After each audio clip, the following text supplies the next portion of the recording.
And I'm always shocked at how few journalists know this. When you look at a document, it's also possible, particularly if it goes through something like Word, it's possible for you to look at the forensics of the document. So, for any of you from Texas, you'll remember this Joe Stack incident. Anybody here from Austin or cover this story from Texas? A guy named Joe Stack took a private airplane and flew it into the building, the federal building that housed the IRS. And some reporters in Texas sent me this manifesto saying, is it real?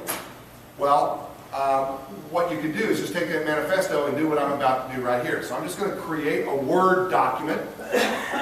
So here, I'll just type a Word document. Byron Pitts is my hero. He works in 60 minutes. I want to be like Byron. And I do, by the way. And all you do now is just go up to File, Properties, and there's the metadata. File, Properties, there's the metadata.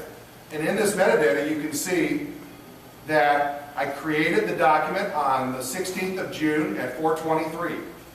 I modified it at 4:26. On a computer registered to Al Tompkins, I spent 2 minutes editing it. Now, in the case of Joe Stack, what we found was he had created the document a couple of weeks prior to the crash and updated it that morning.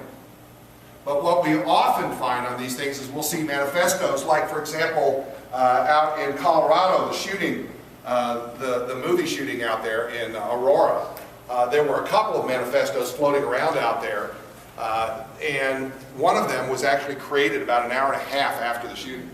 I'm sorry, did you just go to File, Properties, and then metadata? That's it. Okay. Yeah, it's the properties is the metadata. Okay. Where is it?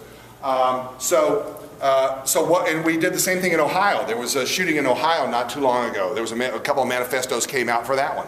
They were all fake. They were all created after the shooter was either in cuffs or dead. So you've got to start watching for the metadata. When are these files created? Now, is it possible to change the times on these files? Absolutely. Is it possible to alter the metadata? Absolutely. So it's not an end-all be-all, but it sure is a push on the brake, isn't it? I mean, it sure does say, wait a minute, we got problems here. So just because all the metadata matched is not a reason to run it, but it's sure a reason to start asking better questions. So, Sonia. Yeah, what you're showing us, it takes literally 1 to 2 minutes. Right. Why aren't news organizations... That's a good rhetorical question. I'll let it hang in the air, okay? Look, I got a lot of answers.